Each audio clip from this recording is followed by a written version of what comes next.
Morning, everybody. This is Dee Reinhardt. I'm with Illinois WorkNet, and we are going to be talking about case notes today. Welcome to the webinar. Just to let you know, if you do have difficulties hearing over your computer speakers, you are welcome to dial into our phone number, which is 866-821-1611, and then the chat pod is just below that little note, and you can ask us questions there. You can make comments there. This webinar is being recorded, so please be careful what you write. We do have a file pod in the lower left corner where you can download the PowerPoint presentation and the case note rubric that we will be showing you a little bit later, and we will be underway.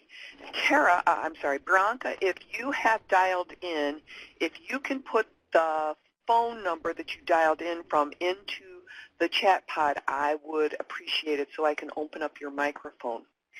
We also have Natasha on the call and Chelsea Jones. They are listening in and will be monitoring the chat pod for me in case I miss something. But let's get rolling with our PowerPoint presentation as we go along our way. We're going to tell you how to tell a story in case notes, and that's what our presentation is about today. And if you need to make your PowerPoint section of the webinar bigger, there is a little icon at the top of that pod that has 4 arrows that will expand the screen for you to full screen. So, our learning objectives today are: what are case notes? Why do we write them? And how can we tell the story best? And just remember, if it's not documented, it didn't happen. Today we're having our guest speakers, who are Bianca Higgins, who needs to dial in. Bianca, if you haven't already, I think I just saw you, so I can unmute you. And if you have some background noise, Stephanie and Bianca, you might want to just mute your phone while you're not speaking. And then we also have Stephanie Sema from Mantricon. Bianca is from CareerLink in LWIA 15, and Mantricon is LWIA 25, if you guys didn't already know that. And we are ready to go. So we have case notes should not be kept a secret. They need to tell a story that any reader can appreciate, and that's what we're going to try and demonstrate for you today. Defining case notes, I just grabbed this off of a college definition from part of the research that I was doing for this webinar. And it just is a documentation of what is happening, either for successes or for failures. So as we're going through this, we want to have that in the back of our mind. So we've got some do's and don'ts here, and I'm not the kind of person that reads everything on a PowerPoint presentation.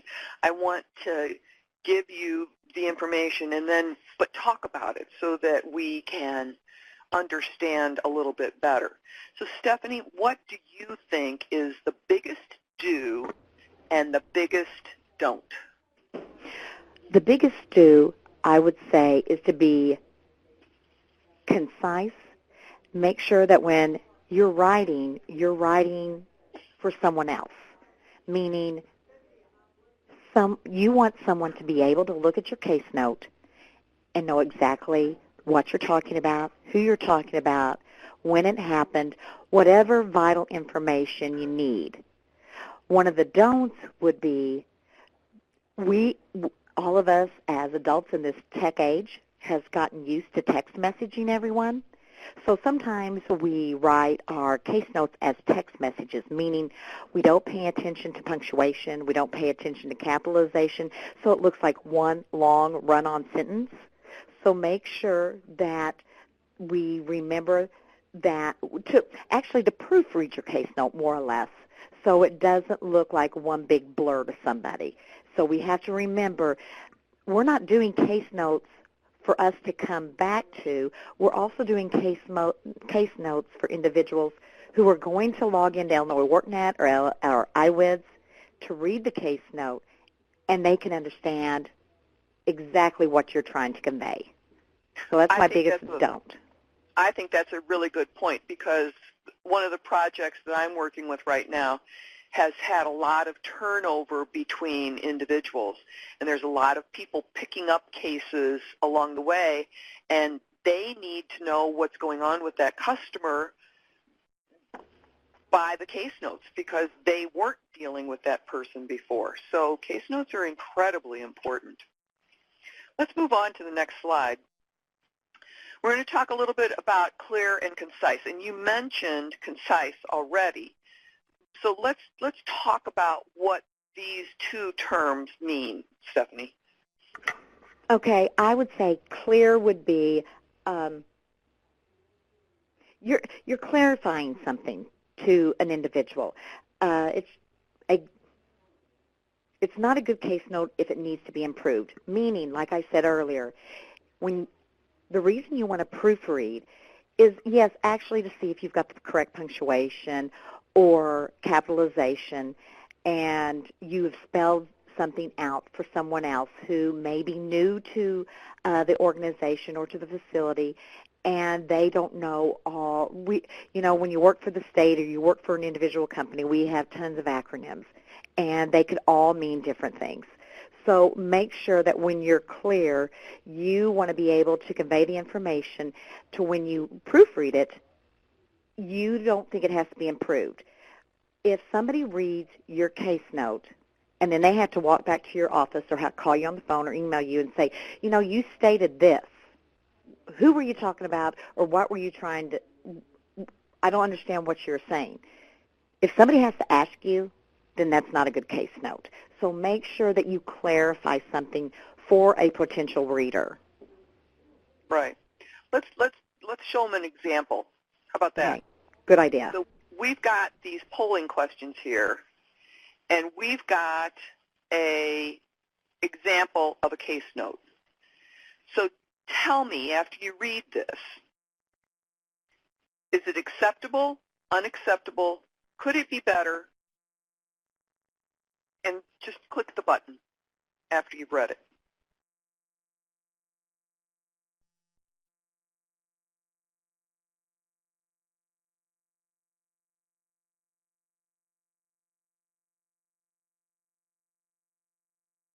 Okay, we've got one person that voted. Okay, now we've got 6 that voted. That's better. We got 20 people on the webinar, so I'd like to see at least 12 or 15 votes. All right, we got 12. Yay!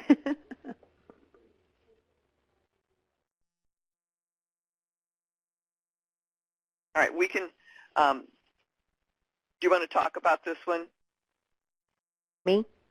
Yeah, go ahead. Okay. Tell me what you think about this case note. Okay. As you read it, I'm going to read it and correct it as I go.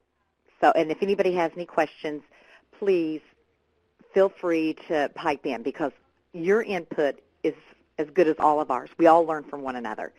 So it says, Sally texted me today and informed me that she has been failing her tests lately.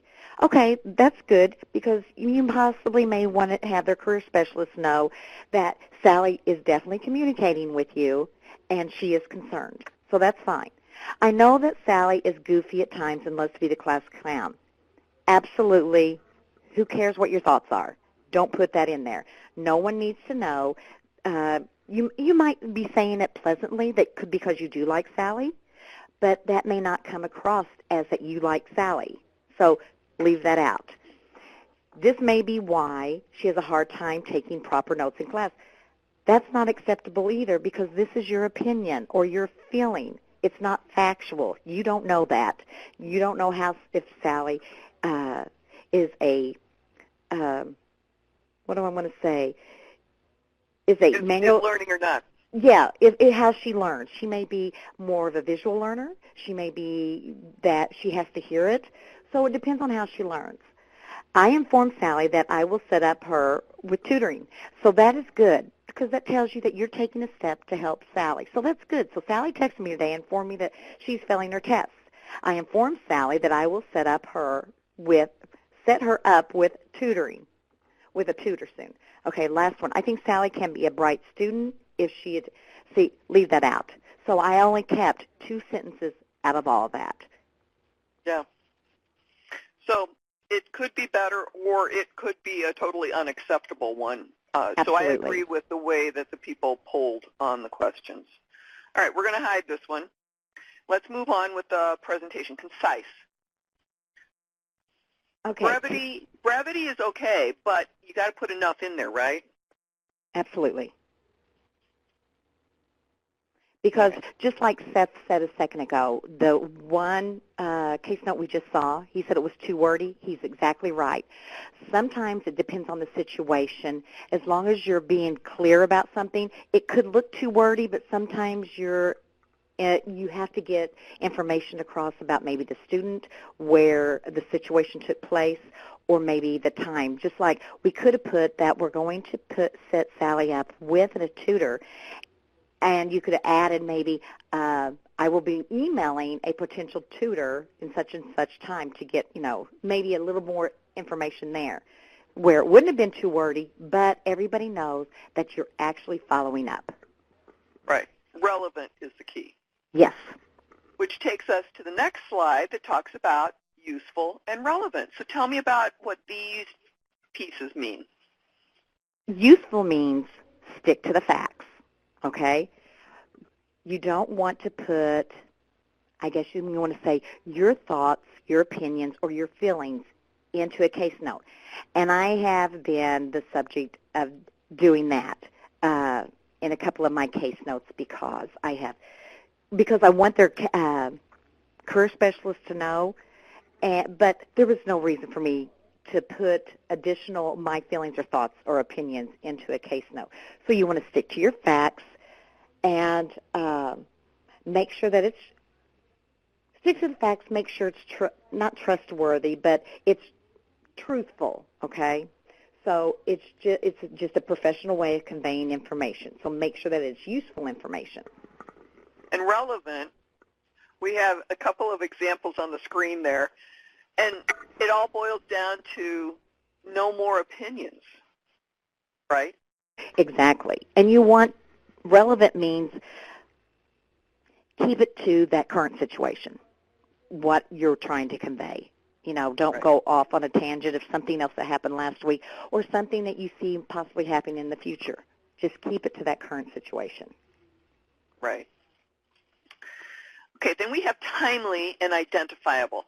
Now, many of the case notes in IWDS and on Illinois workNet will track who is actually typing it when they entered the information. So if you're typing into an automatic system that does that information for you, you don't have to worry about the identifiable part of it. If it's not tracking who's typing the message and what time they're typing it, then you need to do that. Timely means that you're putting the information in within a not necessarily specified, but a regularly recognized period of time so that the information doesn't get lost in the translation. You don't mix up a number of stories because you're trying to you're getting confused between 2 different case notes that you're trying to write. So if you can do it as you're meeting with the customer without being impolite, it's a good time to write the case note right then, just so that you don't forget. Would you agree with those statements?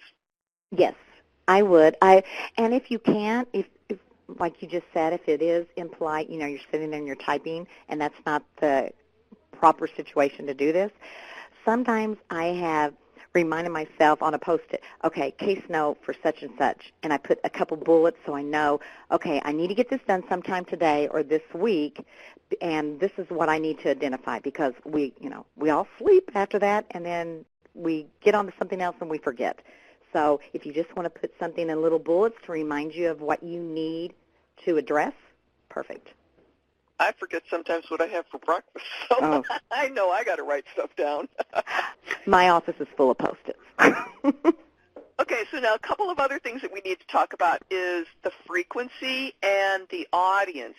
Who are you writing the case note for? Is it for the customer? You know, there might be an opportunity that you're actually sending off that message in that case note to the customer. Your coworkers are probably going to be the biggest readers of those case notes. Your administration might need to see what's going on. Partner organizations. Now, I know a lot of our partners work cooperatively or holistically with our customers. So you might be writing something that a community college might need to read, or that another community-based organization might need to read. So making sure that you're putting in the details for them to understand what's going on is important. And then we have funders. The people that are providing the money for these grants might need to read some case notes here and there. Yesterday, Brianka, what was it that you were asking yesterday? I think a lot of the coordinators would like to know how often are they required to document a case note? Sure. And then you also mentioned something about who else might be reading case notes. The monitors. Monitors, yes. Monitors may be reading case notes too, just to see how things are flowing, and especially if they're related to money being expended. That's a really big point, that monitors might be reading case notes. I know I'm looking at case notes for one of the projects that I'm working with, because I want to see what the story is that's being told. So talking back again about frequency, and what Brianka was saying is, it depends on what you're writing. There is no requirement for specific case notes, but most grants will require at least a monthly update. It's best if you can get, if it's something that you just had a text from one of your customers, you might want to put that in on a daily basis just so that it happens right then. Weekly, it might be a recap of your orientation process for the week. So there's different time frames, but there's nothing specific that says that you need to write a case note on this day. It just makes a little bit of sense if you're trying to keep track of your customer to do it more regularly than less regularly. And what I would say would be, when it comes to frequency also, it says on the page, quick interactions, phone calls, texts, or emergencies. Also, too, a few times, and it would apply more so to you all up north, that sometimes, just so the caseworker will know, class canceled today due to inclement weather. I have posted that, just a blurb. So when they come back and say, okay, why wasn't Sally in class today? They can see, there was bad weather, class was canceled.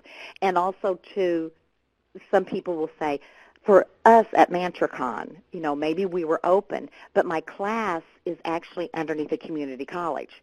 So down here at one time, the college had canceled their classes. That means even though we were open, that class was canceled because we had to follow the college class schedule. So they come, a caseworker will come in and say, we were open that day. Well, yes, we were open, but the college canceled their classes. So this kind of just keeps them like, oh, okay, I understand. Just keeps everybody aware of what's going on. Good. Let's take a look now at another case note and see what we think is working with this one, since we were just talking about classes being canceled.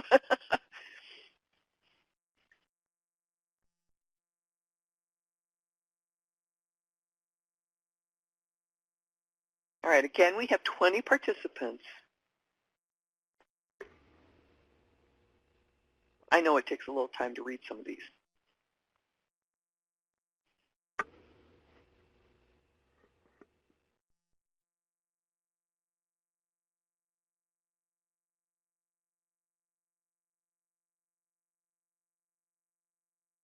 Okay, so we got 13.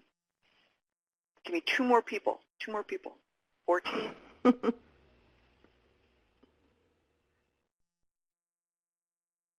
on, just one more person answer the poll. You're just not going to do it, are you? All right. So There you go. Oh, there we go. All right, Stephanie, what do you think about this case note? Received a text message from Dawn today, Monday, 2/6/18, stating she did not go to work at her work experience work site because her road was iced over. Okay, we know who the client is. We know that we received it through a text message, so we had contact. We know the date, we know the day, and we know why she didn't go.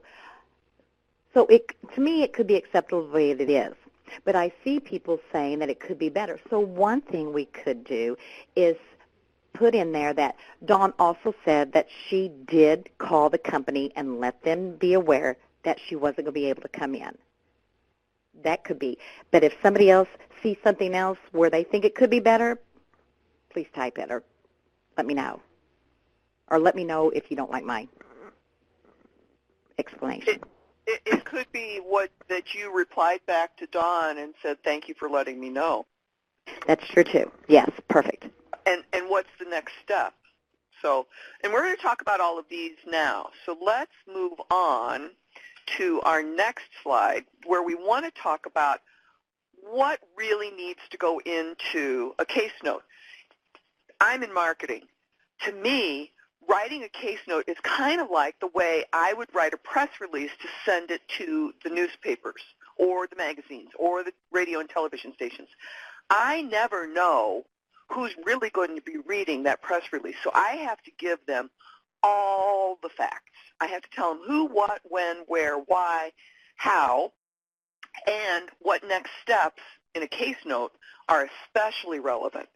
So let's talk a little bit about each of these pieces and pulling it all together. So Stephanie, tell me about the who, when, and what. Okay, the who, if we refer back to the last text message, Dawn was the who, or you could have clients' names in there. You could have career specialists. You could have an instructor's name in there. You could have a partnering or a funding agency. We want to know, in this case note, who the contacts involve. And one thing I want to make clear, too, make sure that you possibly state a name, and if it involves someone, don't just say her, him. Stay away from pronouns if you haven't addressed who the person is. Because if you have too many pronouns, we don't know who she is, he is, him is, her is, they are. So make sure you explain it of who you are talking about and who is involved. The when the contact occurred, okay, the last message stated the date and the day of when it occurred. Or we could want to put, if we're going to do the next steps, when it says here when should it have occurred? So stating that you did reply to the client, and you're documenting through a case note when the interactions, when you exchange the interaction, meaning like there's been times I've received text messages from some of my students on a Sunday, and so I will say, such and such contacted me yesterday, Sunday, blah, blah, blah, to let me know that she had a flat tire and she won't be in class tomorrow because she has to make sure it gets fixed so she can get to work on time. So that's the when. What is the reason for the case note? I just stated. Sally had a flat tire. Road was iced over. So we want to know that we know who you're talking about, when it happened, or possibly what the future next steps are, and why we're doing it or what we're doing. Right. And then we want to add some details, the where, why, and how. Yes. Yes, you want to make sure that you're concise, like we said earlier, that you add a little bit of detail so people know what you're talking about or what's going on, and you want to make sure that it's useful. Then remember, don't put your feelings or your thoughts like, I could have said, well, Sally said she had a flat tire, won't be in class tomorrow, and then my next sentence could say, she's been acting a little funny in class lately, like she's not vested anymore. I think this is probably a lie and not truthful. That there's no relevance for me to have to put that information in there. That's my opinion. That's my feeling. And that's not factual. Right. Let's take a look at some more case notes. So here we have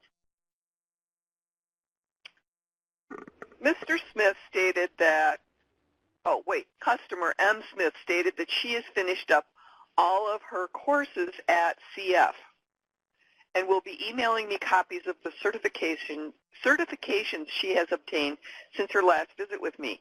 In addition, she stated that her unemployment benefits have exhausted. She will be leaving town today, 5/9/10, for a few weeks, but upon her return, she will take my advice and register with staffing agencies and come in for resume assistance critiquing. That is a lot of information, too wordy and not concise. What's everybody else think? Well, we got 6 people that say it could be better. 8, 9. Oh, 9. Oh, they're coming 10. to town. Ooh, They're somebody coming to town. I like our group. So first of all, what's CF? And who is M. Smith? Is that Mark or Mary? Well, I could see that they may have some parameters that they can't put the whole Oh, for the whole name of the confidentiality. customer. Okay, I get that. So because one of the things that we do have to mention here, case notes become a legal record for that customer in case of any lawsuits or legal actions. The case notes are legal records, so you do have to remember that whatever you put in that case note can and might be used against you in a court of law. That is true. And some organizations and agencies or departments don't allow personal identification information, which we abbreviate as PII. So we have to remember some of these things when we're doing these case notes. All right, so we got 16 answers there. Good job. I think all in all, that could be it could be better, but it would be acceptable. All right, let's do one more while we're on a roll here before I move on to the next.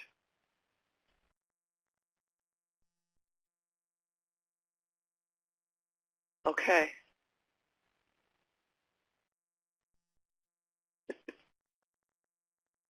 We had a couple people jump on that one right away.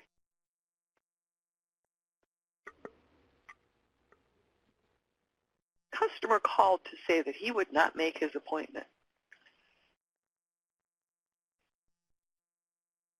Thank you for the information, but... Who is the customer, and did he reschedule? And when? Some of these cases we're assuming that it's an automatic of who wrote the case note and a date.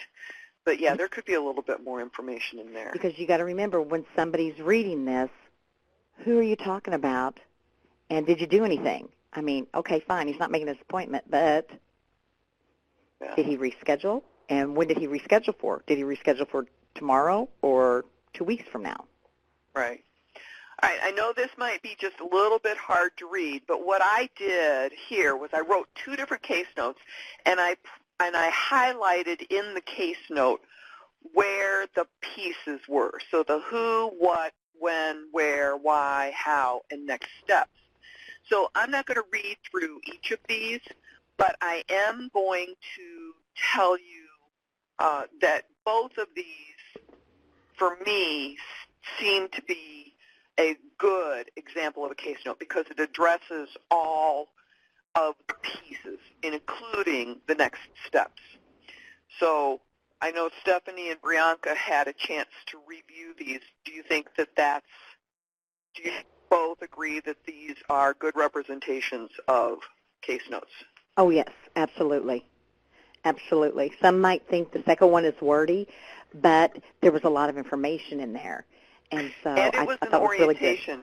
It was an Yes. orientation and assessment case note. So those can be a little bit longer. Yes, absolutely. And I like that you color-coded it. Thank you. It's a good learning. It's a very good learning piece. All right. Good job. So, thanks. All right. So now, what type of case note do I choose? And if you have the ability to pick a type of case note, then you're going to have this list. And some of these are represented in IWDS or in Illinois WorkNet. And I don't know what IWDS stands for, and I'm breaking my own rule of not using acronyms. So it's the Illinois. What does IWDS stand for? Natasha's getting ready to tell you. She's typing. Type, girl, type. And oh, also, and Chelsea's too, typing, too. Illinois Workforce Development System. Thank you so much for saving me there. So if you are picking a different type of assessment, you need to, and you have the ability to pick what kind of a case note it is, then please make sure that you're picking those. So now, before we move on, let's do a couple more case notes here where we can see if these are acceptable. Tanisha's asking, will there be an update to Illinois WorkNet program to be able to edit prior case notes entered in order for us to make corrections to meet this criteria? So Chelsea or Natasha, I'm going to ask you guys to give her an answer on that one. I've tried to make changes on some of mine, and it won't let me. Like that one where I said I messed up, I put my opinion in there, and I couldn't go back and delete it. Can you hear me? Yes. Okay. Okay.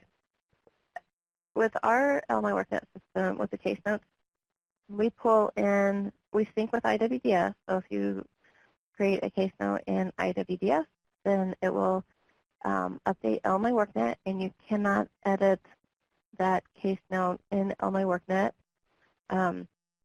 If you create a case note in Illinois WorkNet, it also populates IWDS. So once that information is sent over to IWDS, you have the ability to edit that case note.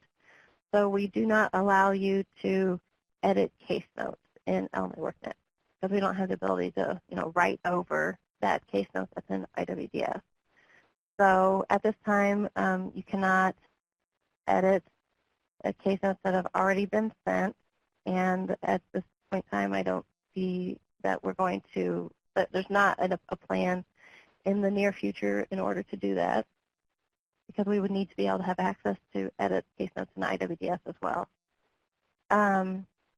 We will be adding. Could they just write a new case note and say, please disregard case note immediately preceding? Yeah, yes, most definitely.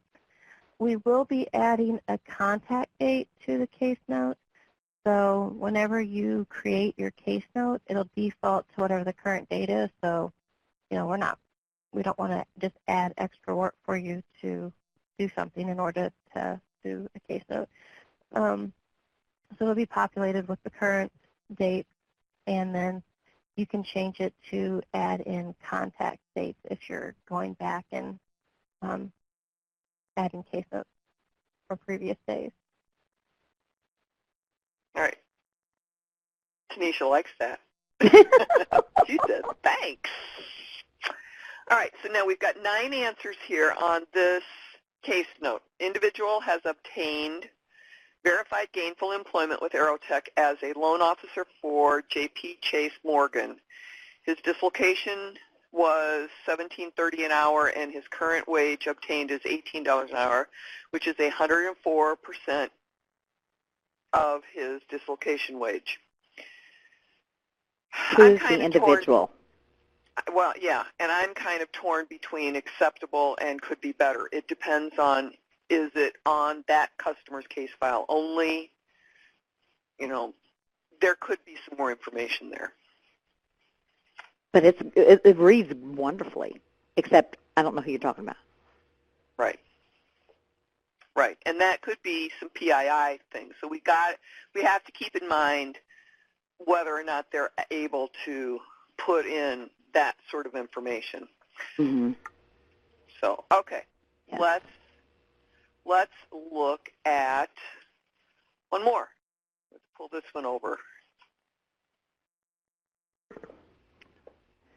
Okay, somebody already answered this one. So on 2/12 of 2010, Mr. Miller presented verification of employment. He is currently working with Monroe Regional Medical Center as a phlebotomist, 1, earning $8.40 hourly. Start date was that date, which that doesn't make a whole lot of sense. Provided Mr. Miller with a $50 prepaid visa as his new employment incentive in his field of training under the Best 3 program. I think they just messed up dates. What do you think? On 2/12, Mr. Miller presented a verification of employment. He's currently working.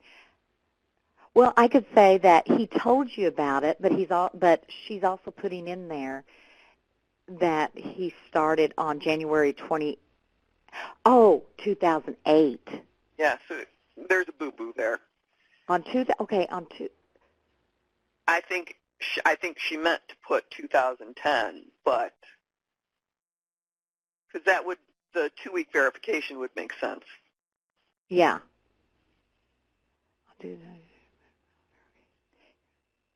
I think otherwise, if the date weren't wrong, I think otherwise the rest of that information would be acceptable. Yeah, and you just need to make sure that here's your proofreading. Exactly.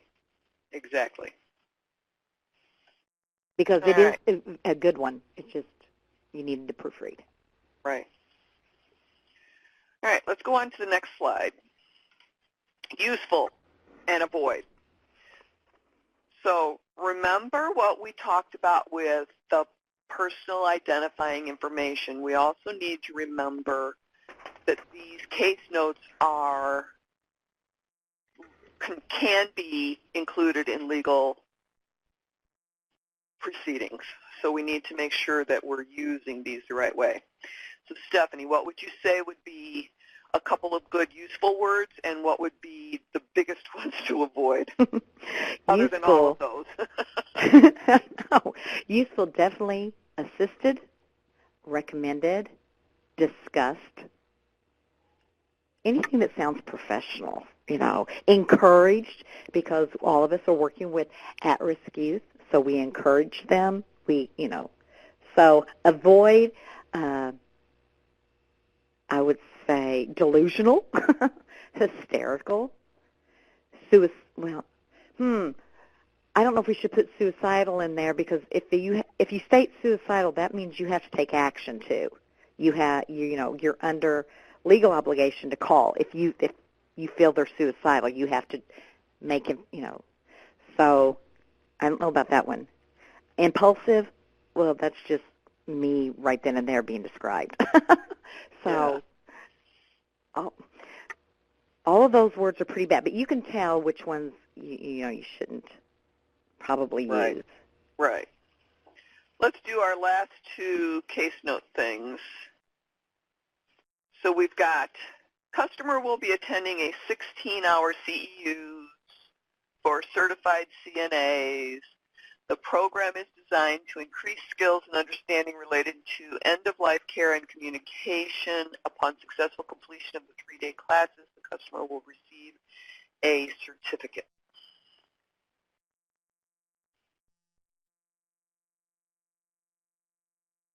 So I think they're catching on here. Yes, this is wonderful. I feel like I'm in English class. They're totally understanding this. So who, again, PII might be an issue here, and if this is on the customer file, then that might be acceptable. But we've got CEUs.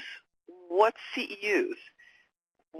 what's CNA? Now, we all probably know what CNA is, but that doesn't mean that somebody new to the industry will know. And there could be CNA for IT, and there could be CNA for nursing. Absolutely. All right, so they're getting it. They're getting it. We're going to hide this one. We're going to hide this one, and then we're going to bring up this last one. I love this one. All right, this is a little bit longer, so I'm going to give you a moment.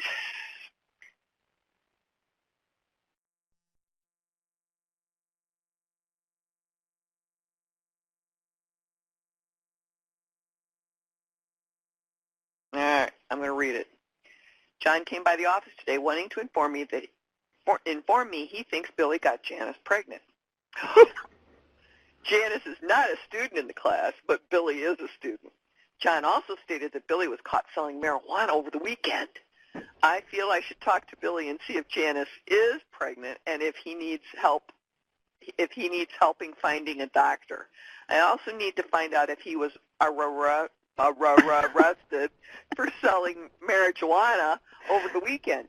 Do I want clients like Billy in my class? I really like John, and I know he is telling me the truth. Oh, no, you didn't just say acceptable. There is all kinds of wrong with this. All kinds. Nick, you can have this guy as your student. All right. Okay, so you guys all know what's wrong with this, right? It's like way over the top, but we did this one on purpose for you guys because this is the kind of gossipy case note that just should not be happening. So, you know, we might be thinking this stuff, but we definitely cannot write this stuff. So thank you guys for most of you saying that this is an unacceptable case note. Oh, that was good. That was fun. I liked that one. All right, our last slide, we've got some resources here. This is where I pulled some of the information for this PowerPoint presentation and for the next piece that I'm going to be showing you, which is a rubric that I typed my fingers to the nub over and got some great assistance from Natasha and Stephanie and Brianka on putting this all together. And one of the things that we did, I couldn't find anything like this out on the Internet anywhere. So what we did was we put this rubric together so that you can kind of tell what exceeds standards, what meets standards, and what is below standards. I don't know that monitors will actually go by this, but it's a good idea for you to just consider all of these items and then work through it. Now, for meet standards, we think that you need to include who, what, when, where, why, how, and next steps. And we've given you some questions that you can ask yourself to make sure that you're getting the right information into the case note.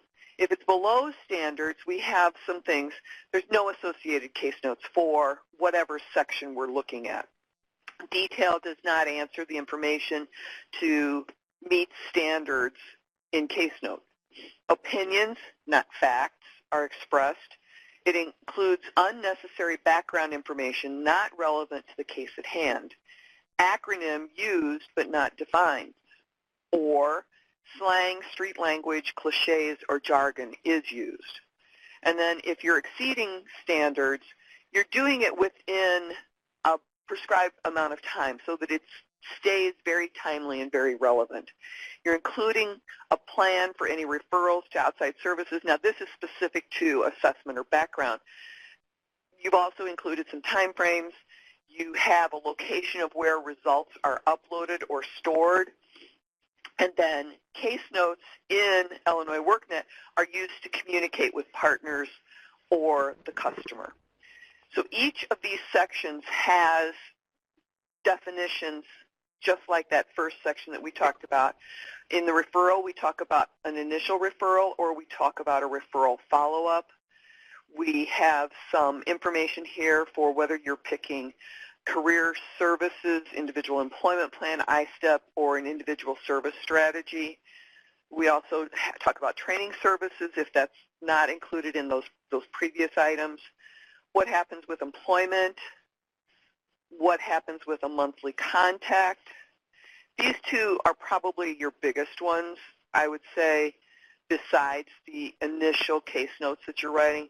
You need to keep everybody up to date, and by having by having a monthly contact with each of your customers, you will be able to make sure that somebody can follow along with what's going on with that customer. Also, when you have a monthly contact, if you can do it sooner, because we're dealing, some of us, at-risk youth, different types of youth, so it makes them feel like you are invested in them. So if they feel that you're invested in them, then you're probably going to get more productivity out of that individual. If they don't see you again until the end, it's not going to be they're not going to feel the importance of it. So instead of just looking at it as a case note and following it, you're also helping your client as well. Right. Right. All right. Both the PowerPoint presentation and the case note rubric are in the file pod, and we will be uploading them and the recording of this webinar in the resources. Natasha, where do these resources get stored? These resources will be in the Youth Career Pathway Partner Guide, but we're also going to be adding these resources into, like the general partner guide so that they can be easily accessed by other partners as well. I haven't decided exactly where, but we'll also send a follow-up like article and news item to let you know where those are located, in addition to, the regular partner guide that we use for this particular program. Great. So I'd like to thank Brianka Higgins and Stephanie Sema for their time in helping speak and put together this presentation. And we're done with this portion of the presentation. Natasha, is there something else that you need to discuss with the group? I believe that Tara had wanted to, I'm not sure if Tara or Tammy wanted to go over this. Do I need to open up some microphones for somebody? Probably either Tara or Tammy. Not sure. Well, let me unmute Tammy, and then Tara, are you the 773 number?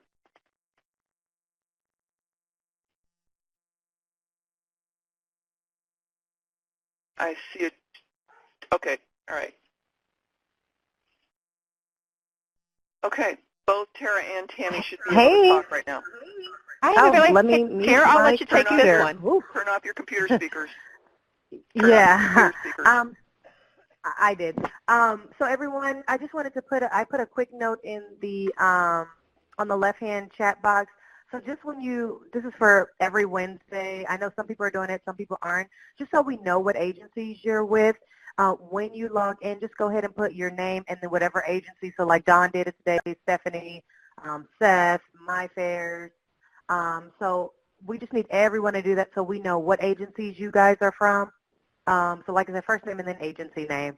And then what we created for these grants, just so we can kind of spread the workload evenly for everybody, and there's so much going on with different sites, what we did was we divided it up. So if you are in the Chicago region, you're going to be with me. And if you're in the Peoria or Southern Illinois area, you're going to be with Tammy. So this sheet right here, if you can look on here, find your name, that'll let you know who your contact person is. So if you have any questions or anything, it's fine to still keep both of us on emails just so we know what's going on. But overall, we wanted to make sure that you guys have one go-to person that you need, if you need information, you can get that from. But like I said, if you still have information like Illinois WorkNet or IWDS, those are still, like Natasha would be your contact for Illinois WorkNet, and Jim, and or whoever he's assigned in his absence would still be if you have any IWDS questions. But as far as like a grant manager, we wanted to give you one designated person. And so we created this really short list. So if you have any questions, email us, let us know. I wanted to remind everybody about the modifications. We did send that email out a couple weeks ago. I haven't received any modifications, and I know there were some agencies that sent them in before, but we need it done in those new forms that we sent out a couple weeks ago. So you guys have to resubmit those. I did see the poll just went up, so go ahead and click in so we know that everyone attended the webinar today. But those are some quick things I wanted to bring your way. If you have any questions, go ahead and send us some emails. Put me and Tammy on both of them. It's fine. But like I said, we just wanted to do this so that you have at least one go-to person for your grants. Tammy, do you have anything to add? Nope, I think you covered it pretty well. On the next technical assistance webinar, we are going to have reports as far as where we're at on progression. So we're going to be showing each of your areas within the dashboard and everything, and areas that may be of concern where we need to start moving individuals. So for the next technical assistance visit, we'll have that. Or technical assistance webinar, we'll be showing those. Awesome. It looks like somebody's typing. Natasha's typing in. Oh, yes, thank you, Stephanie, Bianca. Thank you guys so much. They did a lot of research. Yeah, you guys did a great job on case noting. They did a lot of research and work together, so I appreciate your time that you put together to do all that. Yes. And so everybody, this is kind of, hopefully this prompts you to really, if you have time very soon, but like while it's fresh on your mind, go into there, put your case notes in. I know we have several sites where there's no services for your clients. This is the perfect time to go in there, put those services that you guys are rendering to those clients, and put those case notes in. This is like a good little kind of refresher for everyone. And to piggyback on that, if any of you have any issues with putting services in, some of it could be date issues based upon your assessments, and we'll work with you on an individual basis to see, what that would be. But if you're having problems entering services, we need to know that.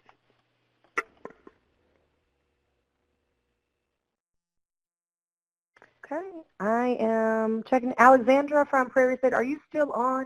If so, go ahead and click the poll button so that way we know everybody joined. And it looks like I'm just missing one other group, and we're good to go.